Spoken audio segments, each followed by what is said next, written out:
Հայաստան-Ադրբեջան բանակցությունների կարճ պատմությունը ցույց է տալիս, որ եղել են գործընթացին մի շարք օժանդակողներ, միջնորդներ, ինչպես Ռուսաստանի Դաշնությունը, Միացյալ Նահանգները, Եվրոպական միությունը, տարբեր երկրներ։ Այս մասին թուրքական լրատվամիջոցներին տված հարցազրույցում ասել է Հայաստանի արտգործնախարար Արարատ Միրզոյանը, անդրադառնալով հարցին, թե ինքը խնդրել է Թուրքիային Հայաստան-Ադրբեջան գործընթացում իրականացնել դյուրացնողի դերը, երբ կարծես Հայաստանի ու Ադրբեջանի միջև բանակցությունները գտնվում են փակուղում։ Հայաստան-Ադրբեջան բանակցությունների պատմությունը ցույց է տալիս, որ երբ մենք ունեցել ենք երկկողմ բանակցություններ, այդ բանակցություններն ամենահաջողն են եղել։ Ուստի հնարավոր է բոլոր այն երկրները, որոնք հետաքրքրված են Հարավային Կովկասում խաղաղությամբ, հետաքրքրված են Հայաստան-Ադրբեջան հարաբերություններում խաղաղությամբ, կարող են մասնակցել այս գործընթացին ինչ-որ ձևով։ Այսինքն տեխնիկական տեսանկյունից մենք խնդիրներ չունենք։ Ուստի հավանաբար մեզ այլ միջնորդություն անհրաժեշտ չէ, բայց կրկին բոլոր այն երկրները, որոնք նշեցի, հավանաբար նաև եւս մի քանիսը կարող են դրական ներդրում ունենալ։ Ուստի ներգրավվածությունը չպետք է սահմանափակվի միայն բանակցությունների միջնորդությամբ, ասել է արտաքին գործերի նախարարը։ Թբիլիսիում այսօր մեկնարկել է Հայաստանի, Վրաստանի եւ Ադրբեջանի փոխարտգործնախարարների հանդիպումը, հայկական կողմը բանակցություններին ներկայացնում է Վահան Կոստանյանը, Վրաստանը Լաշա Դարսալյան, Ադրբեջանը Էլնուր Մամեդովը։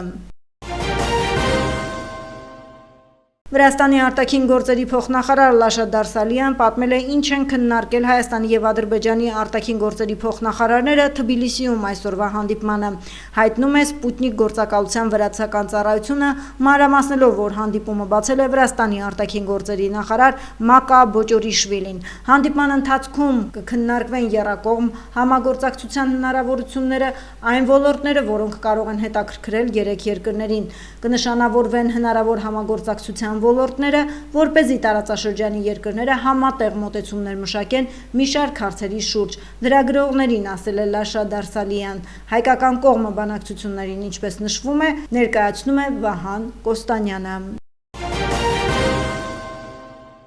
Փոխվարչապետ Մհեր Գրիգորյանն այսօր ընդունել է Եվրասիական տնտեսական հանձնաժողովի ինտեգրման եւ մակրոտնտեսության նախարար Էլդար Ալիշերովին։ Տեղեկացնում են կառավարությունից, հանդիպման ընթացքում քննարկվել են 2024 թվականին մակրոտնտեսական ոլորտում ԵԱՏՄ անդամ երկրների արձանագրած ցուցանիշները։ Մտքեր են փոխանակվել համաշխարհային տնտեսական զարգացումների շուրջ։ Մարդու իրավունքների պաշտպան Անահիտ Մանասյանն ընդունել է Նիդերլանդների Հելսինկյան կոմիտեի գործադիր տնօրեն Յուրի Բոհրեր Թավանիերի գլխավորած պատվիրակությանը։ Հանդիպմանը մասնակցել են նաև Քաղաքացիական հասարակության ինստիտուտ հասարակական կազմակերպության տնօրեն Արտակ Կիրակոսյանը, Սոցիալական արդարություն հասարակական կազմակերպության տնօրեն Գայանե Հովակիմյանը։ Հանդիպման ընթացքում կողմերը քննարկել են Նիդերլանդների Հելսինկյան կոմիտեի աջակցությամբ Հայաստանում իրականացվող ծրագրային համագործակցությունները, Հայաստանում քաղաքասարակության կազմակերպությունների դերը, խնդիրները եւ դրանց լուծման հնարավորությունները, Լեռնային Ղարաբաղից բռնի տեղահանված անձանց իրավունքների պաշտպանությանն առնչվող հարցերը, ներկայումս առկա խնդիրները եւ իրականացվող աշխատանքները։ Անդրադարձ է կատարվել նաեւ մարդու իրավունքների պաշտպանության վերաբերյալ վերապատրաստման դասընթացների իրազեկման աշխատանքների ուսումնաճանաչողական այցերի նշանակությանը եւ շարունակականության անհրաժեշտությանը։ Քննարկվել են նաև ազատությունից զրկված անձանց իրավունքների պաշտպանության բնագավառում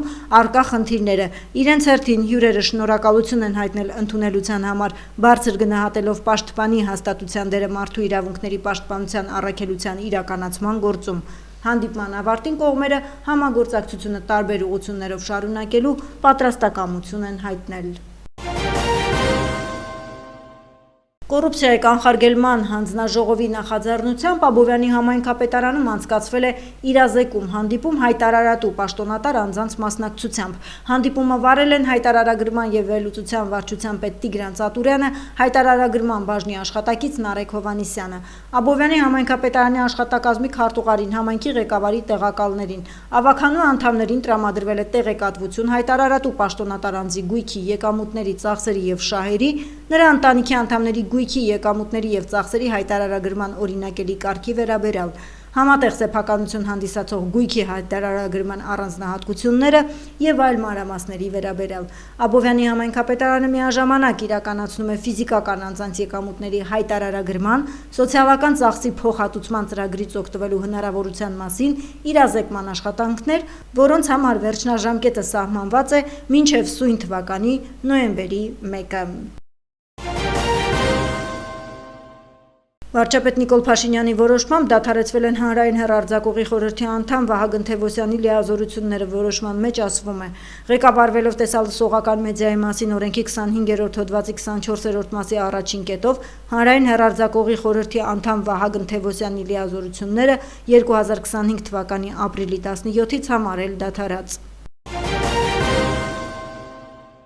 66 տարեկանում կյանքից հեռացել է վերականգնող ճարտարապետ, ճարտարապետության թեկնածու դոցենտ, Հայաստանի վաստակավոր ճարտարապետ Արտակ Ղուլյանը։ Ղուլյանը ծնվել է 1958 թվականի դեկտեմբերի 28-ին Արցախի Շահումյանի շրջանի Գյուլիստան գյուղում։ 1976 թվականին ոսկե մեդալով ավարտել է տեղի միջնակարգ դպրոցը։ 76-ից 81 թվականներին սովորել է Երևանի Պոլիտեխնիկական ինստիտուտի ճարտարապետաշինարարական ֆակուլտետի ճարտարապետության բաժնում։ 2013 թվականին Հայաստանի անկախության հռչակման 22-րդ տարեդարձի կապակցությամբ բազմամյա վաստակի եւ ստեղծագործական նվաճումների համար արժանացել է Հայաստանի վաստակավոր ճարտարապետի կոչման։ Նույն թվականին ճարտարապետության եւ քաղաքաշինության բնագավառում Մայրաթոր Սուրբ Էջմիածնի Վաչե եւ Թամար Մանուկյան մատենադարանի համար ճարտարապետ Արտակ Ղուլյանն արժանացել է Հայաստանի պետական մրցանակի։ 2014-ին ճարտարապետության միջազգային ակադեմիայի Մոսկովյան մասնաճյուղի նիստի որոշմամբ ընտրվել է ակադեմիայի անդամ պրոֆեսորի կոչումով։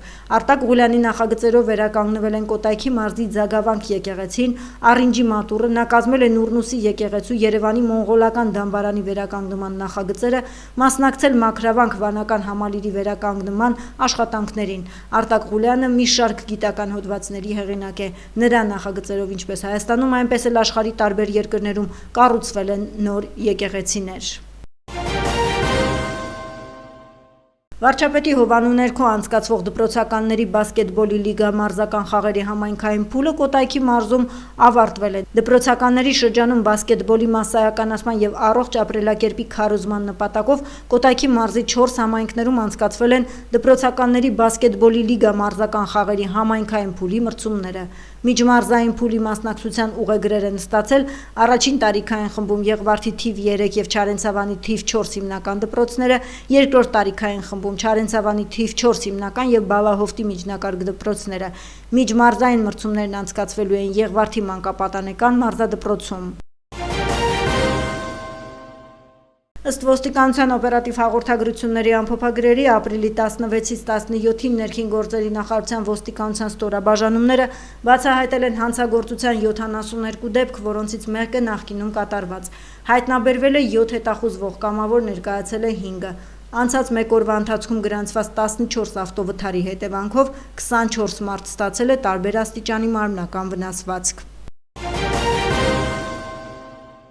Ապրիլի 17-ին ավագ հինգշաբթի հայաստանյաց առաքելական Սուրբ եկեղեցին հիշատակել է Տեր եւ Փրկիչ Հիսուս Քրիստոսի վերջին ընթրիքը եւ Սուրբ հաղորդության խորհրդի հաստատումը։ Այս առիթով առավոտյան մայր տաճարում կատարվել է ապաշխարողած կարգ, այնուհետև միջօրեի ժամերգություն, տեղեկացնում են Մայրաթորի տեղեկատվական համակարգից։ Սուրբ պատարագի ընթացքում ընթերցվել է նաեւ Սուրբ Բարսեղ կեսարացու Սուրբ հաղորդության մասին ճառը։ Հռոմի Պապ Ֆրանցիսկոսը առողջական վիճակի պատճառով չի կարողանա կատարել Սուրբ Զատկի տոնի հիմնական արարողությունները Վատիկանում, նրան կփոխարինեն կարդինալները։ Այս մասին հայտնում է Վատիկան Նյուզը։ Նշվում է, որ ավագ ուրբաթ Սուրբ Պետրոսի տաճարում Սուրբ Պատարագը կմատուցի կարդինալ Կլաուդիո Գուջերոտին, արևելյան եկեղեցիների դիքաստերիի պրեֆեկտը։ Նույն օրը երեկոյան կարդինալ Բալդո Ռեյնան, Հռոմում Պապի գլխավոր փոխանորդը, կառաջնորդի խաչի ճանապարհը Կոլիզեում։ Հիշեցնենք, փետրվարի 14-ին Հռոմի Պապը հիվանդանոց էր տեղափոխվել բրոնխիտով, որը հետագայում վերաճել էր կրկնակի թոքաբորբի։ Նա հիվանդանոցում անցկացրել է 38 օր։ Հաղորդվում է, որ Հռոմի Պապ Ֆրանցիսկոսը ապրիլի 6-ին առաջին անգամ անձամբ ողջունել է հավատացյալներին հիվանդանոցից դուրս գրվելուց հետո։ Հայաստանի Հանրապետության զբոսաշրջության կոմիտեն ներկայացնում է 2025 թվականի մարտին դեպի Հայաստան զբոսաշրջային այցելությունների թիվը։ 2025 թվականի մարտին Հայաստան է այցելել 129,887 զբոսաշրջիկ։ Նախորդող տարում զբոսաշրջային այցելությունների թիվը կազմել է 2024 թվականի մարտին 152,865։ 2025-ի մարտին դեպի Հայաստան առավել շատ զբոսաշրջային այցելություններ գրանցվել են Ռուսաստանից 37%, Վրաստանից 15% և Իրանից 9%։ Ներկայացված են նաև 2025 թվականի հունվար-մարտ ամիսներին Հայաստան զբոսաշրջային առավել շատ այցելություններ գրանցած երկրների վերաբերյալ հետևյալ վիճակագրական տվյալները՝ կրկնվող զբոսաշրջային այցելություններ, միջին այցելության տևողություն, մինչև 24 ժամ այցելություններ, Հայաստանի սահմանային անցման կետերով այցելություններ ըստ քաղաքացիության, ինչպես նաև ըստ տարիքային խմբերի Հայաստան զբոսաշրջային առավել շատ այցելություններ գրանցված երկրները։ Քեմբրիջի համալսարանի գիտնականները երկրից 124 լուսային տարի հեռավորության վրա գտնվող մոլորակի վրա կյանքի ապացույցներ են հայտնաբերել։ Խոսքը K2-18b էկզոմոլորակի մասին է։ Ջեյմս Վեբ տիեզերական աստղադիտակի օգնությամբ գիտնականները կարողացել են նրա մթնոլորտում հայտնաբերել քիմիական միացություններ, որոնք երկրի վրա արտադրվում են միայն կենդանի օրգանիզմների կողմից։ Հիդրոթերապևտաբանության և մոնիտորինգի կենտրոնից հայտնում են հանրապետության մարզերում ապրիլի 18-ից 19-ին 20-ի գիշերը սպասվում է առանց ստեղումների եղանակ։ Ապրիլի 20-ի ցերեկը 21-ից 22-ին առանձին շրջաններում սպասվում է կարճատև անձրև և ամպրոպ, քամին հարավ-արևմտյան 2-ից 5 մետր վարկյան արագությամբ։ Ապրիլի 21-ից 22-ին առանձին վայրերում սպասվում է քամու ուժ գնացում 14-ից 17 մետր վարկյան արագությամբ։ Օդի ջերմաստիճանը ապրիլի 18-ից 22-ին աստիճանաբար կբարձրանա 10-ից 13 աստիճանով։